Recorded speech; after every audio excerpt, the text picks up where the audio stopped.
Então, entendendo que o reino de Deus não é uma porta por onde a gente entra, é um ser no qual a gente se torna, e levando em consideração que essa transformação é um processo, então a gente precisa identificar os dispositivos de injustiça e que nos levam a comportamentos incoerentes e errados com outras pessoas, e até com a gente mesmo,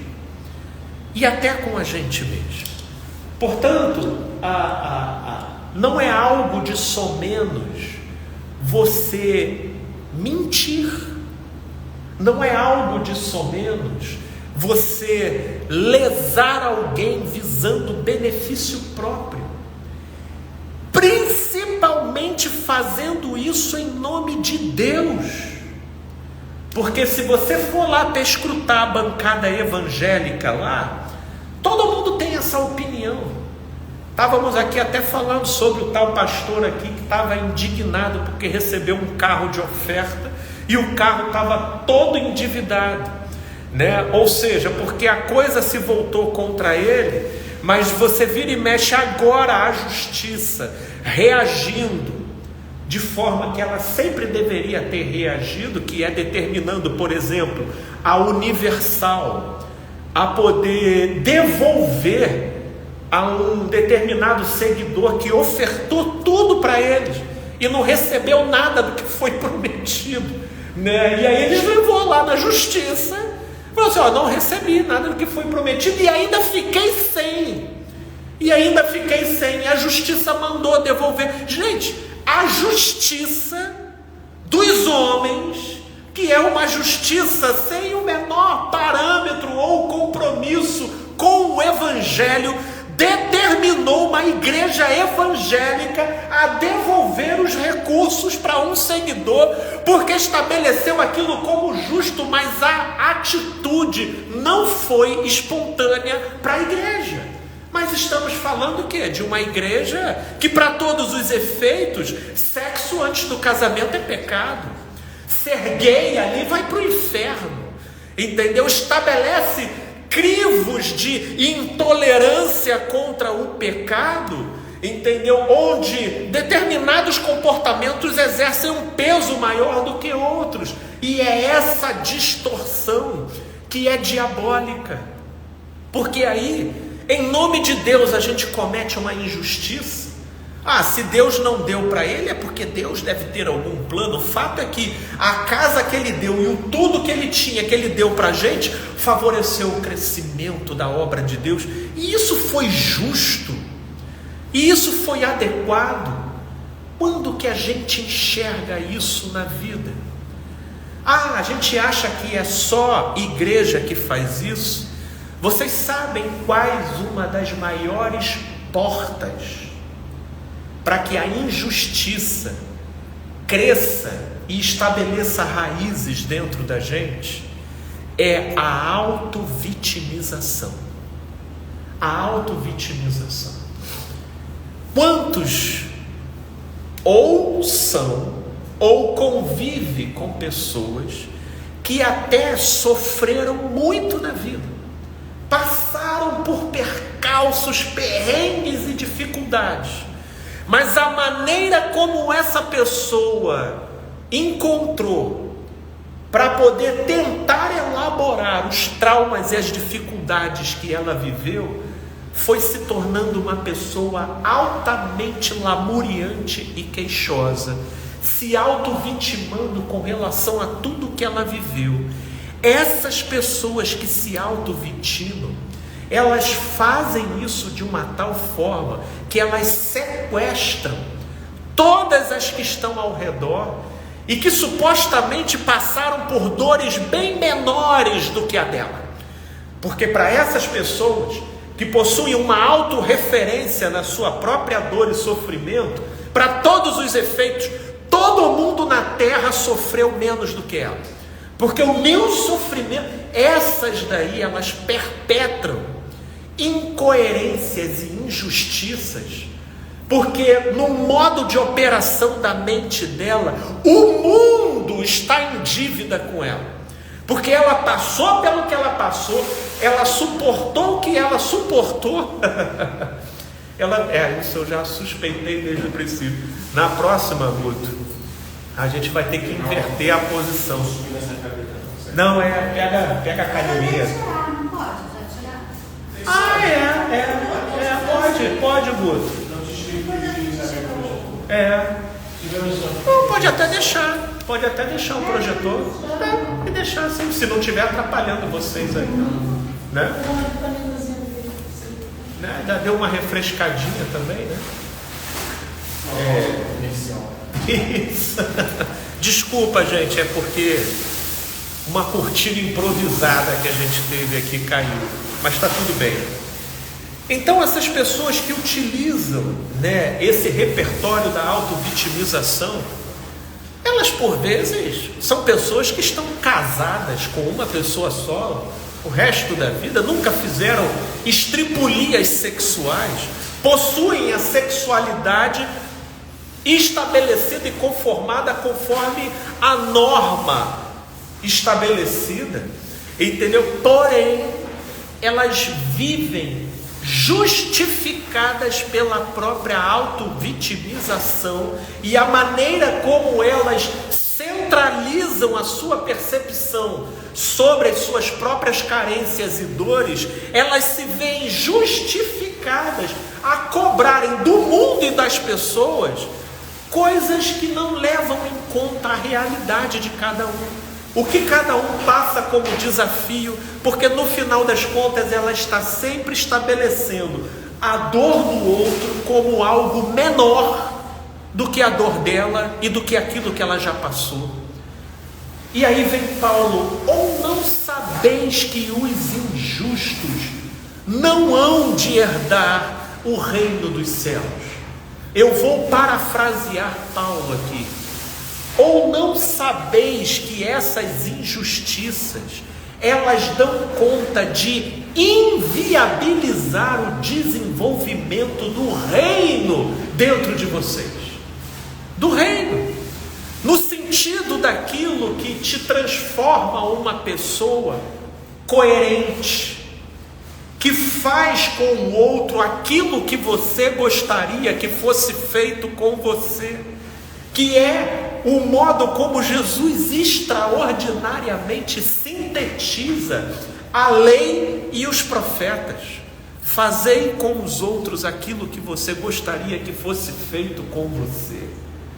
Carregar esse axioma, carregar essa máxima no seu coração, de modo a analisar e balizar suas escolhas, suas decisões e a maneira como você conduz relações. Isso é uma forma de você viabilizar o reino de Deus dentro de você. E aí vem a injustiça, e aí Paulo então calibrando: ou não sabeis. Essa colocação de Paulo, ele está querendo dizer: vocês esqueceram disso? Isso tem peso também, isso distorce.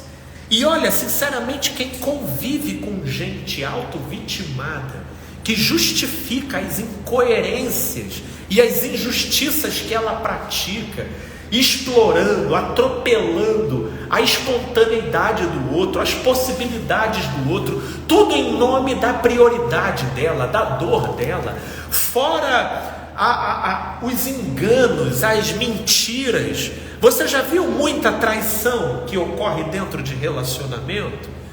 Muita traição que ocorre dentro de relacionamento acontece na esteira de auto-vitimização, né? Mas ele faz também, eu sei que ele faz também. Mas ele também é um calhorda, ele não muda em relação àquela e aquela característica. Eu já falei para ele, eu já cansei. Eu me permito mesmo, porque senão eu vou explodir. Ora, se você se permite, por que você então não torna a sua palavra sim, sim e não, não? Por que você então não coloca um fim? Por que que você não chama aquilo que você já não está aguentando mais, a coerência de um não? Por que que você se nivela no mesmo nível de injustiça? Porque muita gente, inclusive, se torna injusta, tendo a injustiça do outro ou do mundo como justificativa e pretexto. Vocês já viram isso? Quantas vezes nós fomos tentados e seduzidos a um comportamento injusto por causa da injustiça onde nós estamos inseridos? É uma ofensa que a gente recebe, é um comportamento indevido que a gente recebe, e às vezes existem pessoas que acumulam tanto em torno de si uma animosidade de ressentimento e de mágoa por aquilo que ela faz, que essas pessoas nos colocam no lugar de tentação de sermos maquiavélicas e injustas com ela, como retribuição e vingança por aquilo que elas são. E a gente não observa isso. Porque, por exemplo, se a gente se depara com alguém em quem a gente pressupõe Jesus, nossa, essa pessoa a gente trata com extrema devoção e respeito. E a gente geralmente trata assim o pastor lá da sua igreja, ou o líder lá do grupo que você está participando. Agora, quanto mais a pessoa se aproxime ao conceito de Barrabás, esse é pilantra, Felipe, isso aí não merece não, filho, isso aí, meu Deus do céu, você junta 5, não dá 1, entendeu? Isso aí aí, por causa da impressão que essa pessoa suscita na gente, a gente afrouxa o nosso compromisso de justiça com essa pessoa, e o nosso sim com ela passa a ser um sim mais relativo, tanto quanto o nosso não com ela. Percebe que o modo como o outro nos afeta também flexibiliza e distorce o nosso compromisso com a justiça e a coerência.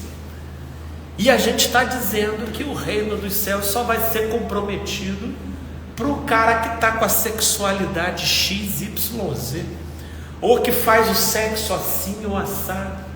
Gente, eu sou... Tiago, capítulo 2, é um mantra para mim.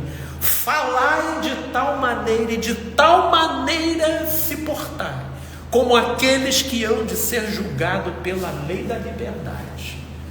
Porque a misericórdia não será dada para com aquele que não agiu com misericórdia, porque na verdade, se tem uma coisa do qual somos todos solidários, é na miséria de ser. Então isso, o julgar o outro como aquele que sentencia e exclui, essa é uma das maiores expressões de cegueira espiritual que a gente possa ter nessa vida. E aqui, o que eu quero poder trabalhar nessa série de mensagens é para que a gente abra os nossos olhos para a gente observar os verdadeiros obstáculos do progresso do reino dos céus em nós. E a gente então, começando com a justiça e a injustiça, identificando aqui os processos sutis de como elas se desdobram e se justificam na nossa própria autoindulgência, onde um outro e um contexto perfazem o pretexto e a justificativa para uma leniência maior no modo como a gente afrouxa o nosso critério de sim e de não, e estabelece 2 pesos e 2 medidas a depender de com quem a gente está tratando, e isso amolece parece a estruturação de uma personalidade conforme o Cristo. Porque o reino dos céus em nós é o equivalente do nosso processo de cristificação, onde as nossas múltiplas faces, elas vão se singularizando numa única face, conforme o Cristo. Conforme o Cristo. E é esse processo que nós estamos procurando viabilizar aqui. O segundo ponto, que eu vou só dar o pontapé inicial, porque depois que Paulo faz a pergunta, indicando que ele está com essa fala, querendo recalibrar as concepções acerca daquilo que tem um real potencial de distorção na gente, para além das ênfases que a moral do grupo estabelecia como sendo o que supostamente tem peso, e que naquela época já era sexualidade, hoje ainda continua sendo, né? Paulo aqui, ele vem: ou não sabeis que isso também tem peso? Peso de malefício, peso de distorção. O segundo ponto que ele coloca é: não vos enganeis, nem os impuros. Os impuros a gente vai precisar de um domingo. A gente começou falando da injustiça. Para falar de impureza, a gente vai precisar de um domingo aqui para a gente identificar a impureza. Porque impureza, primeira coisa que certamente veio aí na sua mente é o que? Pornografia? Impureza. Isso é só uma palhazinha do que seja impureza. Impureza é a mácula. Impureza é tudo aquilo que te leva a interpretar a realidade do modo como ela não é. Impureza, inclusive, possui uma associação muito próxima com a própria injustiça. Impureza é você pressupor o que não existe, é você distorcer a análise dos fatos, é você atribuir intenção onde não tem, é você ver chifre em cabeça de cavalo, cabelo em casca de ovo, e isso pode ser feito em diversos níveis. Pornografia é uma das traduções e possíveis entendimentos sobre a impureza, porque ela cria uma imaginação e uma pressuposição fantasiosa sobre a realidade, que em muitos aspectos a própria realidade não consegue acompanhar, mas isso é numa dada área. Essa mesma dinâmica tem os seus devidos aplicativos em diversas outras áreas da nossa vida, e a gente precisa identificar, porque enquanto você está dizendo que são gays que não herdam o reino dos céus, você está apontando um canhão na sua direção, em não enxergar como essas coisas inviabilizam o reino dentro da gente, a começar pela arrogância e pela presunção.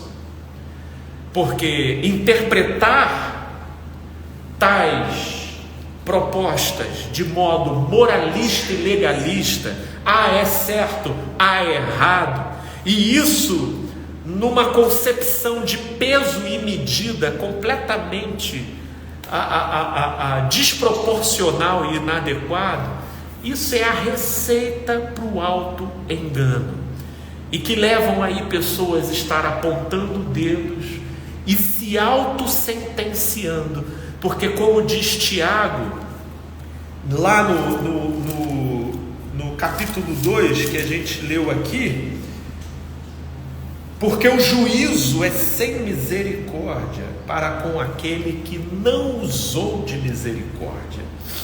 Só a misericórdia triunfa sobre o juízo.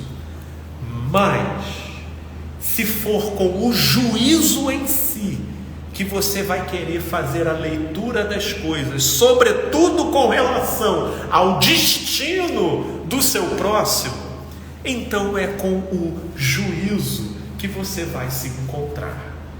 Portanto, o produto final dessa conscientização sobre o modo como os desafios do progresso do reino de Deus em nós funciona, é para que lá no final dessa reflexão a gente chegue num lugar de misericórdia, porque só a misericórdia vai nos salvar do juízo.